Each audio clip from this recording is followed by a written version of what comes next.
Donc effectivement, là, vous êtes sur le stand qui représente les Comores. Donc il n'y a pas que Vaalesso, il y a aussi la maison d'édition 4 étoiles et il y aura aussi sûrement aussi d'autres personnes qui vont venir représenter le pays. En tout cas, c'est un honneur pour nous d'être là, d'être présent sur un événement qui rassemble autant de monde et de représenter le pays.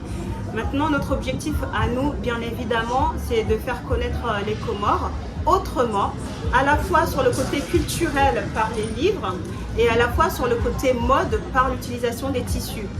Donc notre objectif, comme vous le savez, Vaalesso, pour les personnes qui nous suivent ou pour les personnes qui vont nous découvrir, c'est vraiment de faire découvrir les Comores à travers la mode.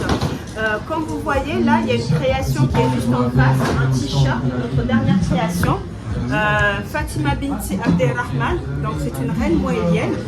Donc à travers la mode, c'est aussi de faire connaître l'histoire des Comores.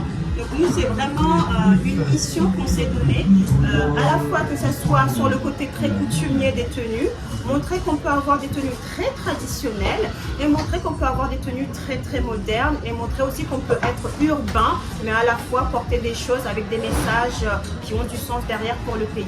Alors il y a celle-ci qui me tient vraiment à cœur parce que pour le coup, il y a beaucoup d'influence sur cette robe.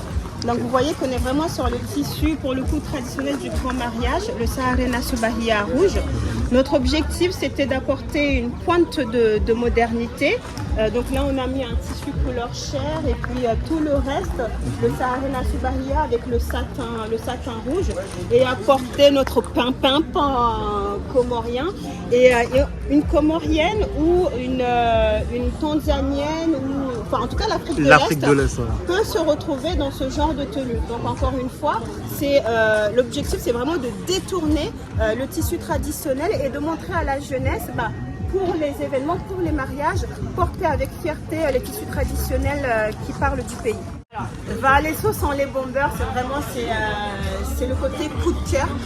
Quand j'ai commencé, j'ai lancé la marque, c'était vraiment en commençant par les bombers parce que je suis issue des années 80-90, donc on a cette influence du Scott et ainsi de suite. Et j'ai voulu, avec les tissus du pays, en mettant derrière toujours des petits messages comme ce qu'on retrouve finalement sur le lesso. Voilà, donc celui-ci c'est vraiment la phrase d'Aminawe Chandera, c'est toujours mais laisser le petit message comorien. Et celui-ci qui pour moi porteur d'espoir, c'est Subira Oulina Hende. Souvent en tout cas pour ceux qui sont dans l'entrepreneuriat, on sait que c'est quelque chose qui est très compliqué, ou même tout simplement la vie elle est compliquée. Le fait de porter des tenues qui ont des messages assez profonds derrière, c'est aussi revendiquer une certaine attitude, une certaine identité. On a un showroom qui se trouve à Fontenay-sous-Bois.